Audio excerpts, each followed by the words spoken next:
ঝাৰখণ্ডত অসমৰ মাননীয় মুখ্যমন্ত্ৰী ডাঙৰীয়াই যিটো মন্তব্য কৰিছে একেবাৰে তৰল মন্তব্য কৰিছে। এই মন্তব্যক আমি অসম সংখ্যালঘু সংগ্ৰাম পৰিষদে তীব্ৰভাৱে গৰিহণা দিছোঁ আৰু নিন্দা কৰিছোঁ আৰু আমি তাৰ লগতে বিৰোধিতাও কৰিছোঁ। কাৰণ মুখ্যমন্ত্ৰী ডাঙৰীয়াই আমি দেখিছোঁ অসমৰ দায়িত্ব লৈ কেৱল সাম্প্ৰদায়িক মন্তব্য কৰি আহিছে বিভিন্ন ৰাজ্যত আৰু তেখেতে হিন্দুত্ববাদী পৰিচয় হোৱাৰ কাৰণে আৰু ভাৰতবৰ্ষৰ ভিতৰত একেবাৰে হিন্দুত্ববাদী নেতা হিচাপে পৰিচয় হোৱাৰ বাবে আৰু প্ৰতিষ্ঠিত হোৱাৰ বাবে আমাৰ অসমৰ বিভিন্ন ধৰণৰ সাম্প্ৰদায়িক মন্তব্য কৰি আহিছে বিভিন্ন ৰাজ্যত গৈ। আমি দেখিছোঁ NRCৰ ক্ষেত্ৰত তেখেতে যিটো মন্তব্য কৰিছে, আমি মুখ্যমন্ত্ৰী ডাঙৰীয়াক প্ৰশ্ন কৰিছোঁ যে অসমত লাখ লাখ টকা খৰচ কৰি কোটি কোটি টকা খৰচ কৰি এটা জিলাৰ পৰা আন এটা জিলালৈ এই সাধাৰণ মানুহখিনিক হিয়াৰিঙৰ নামত যি অত্যাচাৰ চলায়, ইতিমধ্যে NRCৰ কাম সম্পূৰ্ণ হৈছেই প্ৰায়। আৰু এনে মুহূৰ্তত NRCৰ কাম আজিলৈকে মানুহক NRC হাতত দিব পৰা নাই। যিজন মুখ্যমন্ত্ৰীয়ে নিজৰ ৰাজ্যখনত NRCৰ কাম সম্পূৰ্ণ কৰিব পৰা নাই, NRC মানুহক হাতে হাতে দিব পৰা নাই, আৰু সেইজন মুখ্যমন্ত্ৰী বেলেগ ৰাজ্যত গৈ NRCৰ কথা কৈ মানুহৰ মাজত এটা হাস্যকৰ খোৰাক যোগাইছে। এইটো এটা আচৰিত কথা। গতিকে মুখ্যমন্ত্ৰী ডাঙৰীয়াই তাৰ উপৰিও কৈছে যে যিসকল NRCৰ পৰা বাদ পৰিব সেইসকলক বোলে গঠিয়াই বোলে বাংলাদেশত পঠাব।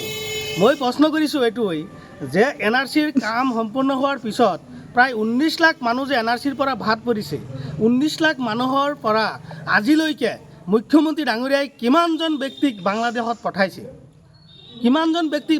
পঠাইছে? গতিকে এনেকুৱা মন্তব্য কৰিব নালাগে।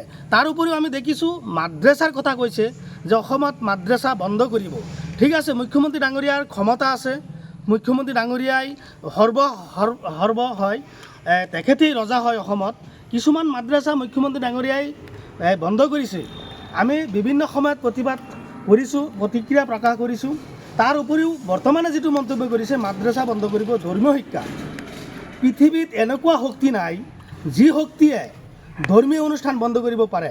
আৰু মইতো এইটো কৈছোঁ যে কিয়ামতৰ আগলৈকে কোনো ৰাজনৈতিক নেতা হওক, কোনো মন্ত্ৰী হওক বা কোনো ব্যক্তি হওক, ধৰ্মীয় অনুষ্ঠান বন্ধ কৰাৰ সাহসতা কোনো মানুহৰ নাই আৰু ধৰ্মীয় অনুষ্ঠান বন্ধ কৰিব নোৱাৰে।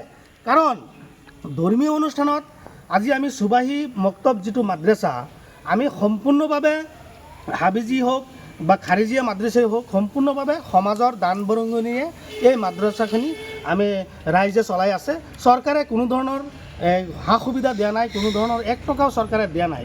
সম্পূৰ্ণভাৱে সামাজিক ব্যৱস্থাত ইছলামিক ধৰ্মৰ নিয়ম নীতিৰে মাদ্ৰাছা চলি আছে আৰু মাদ্ৰাছাত বিভিন্ন ধৰণৰ শিক্ষা হয়, জেনেৰেল শিক্ষা হয়। বিভিন্ন ধৰণৰ শিক্ষা হোৱাৰ পিছত মুখ্যমন্ত্ৰী ডাঙৰীয়াই মাদ্ৰাছা বন্ধ কৰা যিটো পোষকতা কৰিছে, আমি তীব্ৰভাৱে গৰিহণা দিছোঁ। কাৰণ মাদ্ৰাছা বন্ধ কৰাৰ নৈতিক অধিকাৰ মুখ্যমন্ত্ৰী নাই।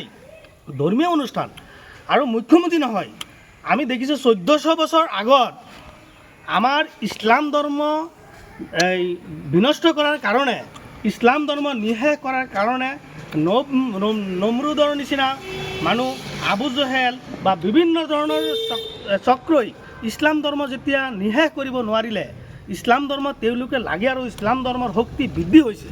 তেনে মুহূৰ্তত এটা ৰাজ্যৰ মুখ্যমন্ত্ৰী ডাঙৰীয়া ইছলাম ধৰ্মৰ বিভিন্ন ধৰণৰ নিয়ম নীতি যেন বিনষ্ট কৰিব, এইটো মই কেতিয়াও গ্ৰহণ নকৰোঁ। যদিও মাদ্ৰাছা বন্ধ কৰে মুখ্যমন্ত্ৰী ডাঙৰীয়াই, কিন্তু এটা কথা ঠিক যে আমাৰ ইছলাম ধৰ্মৰ নিয়ম নীতিত যিটো আমাৰ আন্তৰিকতা আছে, আমি ইছলাম ধৰ্মৰ যিখিনি নিয়ম নীতি আমি ভাল পাওঁ বা আমাৰ হৃদয়ত যিখিনি আমাৰ মাজত আছে, এইখিনি কিন্তু মুখ্যমন্ত্ৰী ডাঙৰীয়াই শেষ কৰিব নোৱাৰিব। এটা অনুষ্ঠান মুখ্যমন্ত্ৰী ডাঙৰীয়াই বন্ধ কৰাত বেছি সময় নালাগে, কিন্তু মনত থাকিব আমাৰ মাজত যিটো ধৰ্মীয় যিটো প্ৰথা, ধৰ্মীয় যিটো আন্তৰিকতা, এই বস্তুটো কিন্তু মুখ্যমন্ত্ৰী ডাঙৰীয়াই নিঃশেষ কৰিব নোৱাৰিব। আপোনালোকে জানে মুখ্যমন্ত্ৰী ডাঙৰীয়াই শাসনকালত কেৱল মাদ্ৰাছাই নহয়, ইছলাম ধৰ্মৰ বিভিন্ন ধৰণৰ নিয়ম নীতি, ইছলাম ধৰ্মৰ বিভিন্ন ধৰণৰ প্ৰথা বা বিশেষকৈ আমাৰ সংখ্যালঘু মুছলমান মানুহখিনিক নিঃশেষ কৰাৰ এটা বিভিন্ন ধৰণৰ ষড়যন্ত্ৰ ৰচনা কৰি আছে। এই কথা ইতিমধ্যে আমি গম পাইছোঁ। গতিকে পৃথিৱীত এনেকুৱা শক্তি নাই, মই কৈছোঁ যে ধৰ্মীয় অনুষ্ঠান বন্ধ কৰে আৰু ইছলাম ধৰ্মৰ একো ক্ষতি কৰিব নোৱাৰিব মুখ্যমন্ত্ৰী যিমানেই নকৰক কিয়। আৰু আমি অসমত জীয়াই আছোঁ, আমি কাৰো গোলাম হৈ আমি জীয়াই থকা নাই। ভাৰতবৰ্ষৰ এটা সুকীয়া সংবিধান আছে আৰু সংবিধানে দিয়া মৌলিক অধিকাৰ ভিত্তিত আমি মুছলমান সমাজে আমি জীয়াই আছোঁ, কাৰো গোলাম হৈ আমি জীয়াই থকা নাই।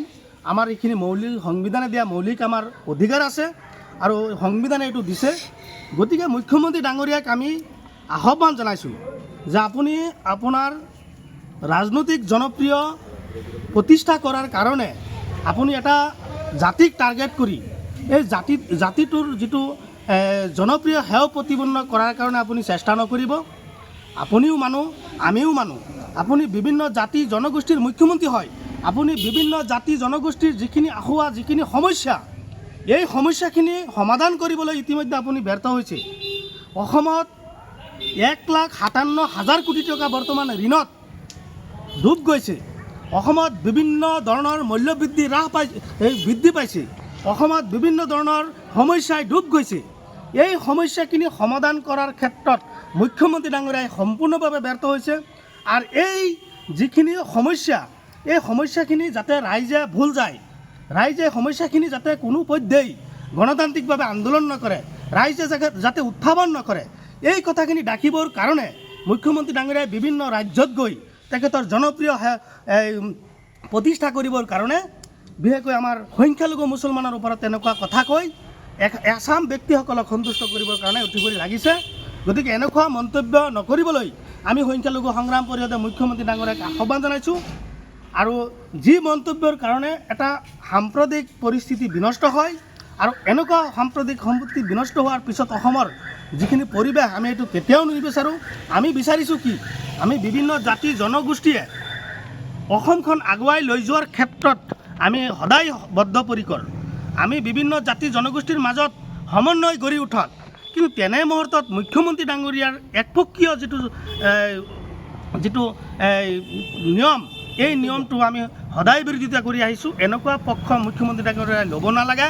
মুখ্যমন্ত্ৰী ডাঙৰীয়াই সংখ্যালঘু মুছলমানৰ মুখ্যমন্ত্ৰী হয় আৰু মুখ্যমন্ত্ৰী ডাঙৰীয়াই যদি ভাবিছে মিয়া মুছলমানক গালি দি পেলাই মুখ্যমন্ত্ৰী ডাঙৰীয়াই পৰৱৰ্তী সময়ত প্ৰধানমন্ত্ৰী হ'ব, আৰু সেইটো ভুল ধাৰণা। প্ৰধানমন্ত্ৰী হওক, আমাৰ কোনো আপত্তি নাই, আমি ৱেলকাম জনাম। কিন্তু বিভিন্ন ৰাজ্যত গৈ এনেকুৱা তৰল মন্তব্যৰ কাৰণে আমি মুখ্যমন্ত্ৰী ডাঙৰীয়াক আমি আহ্বান জনাইছোঁ। তাৰ লগতে পুনৰবাৰ আমি গৰিহণা আৰু তীব্ৰ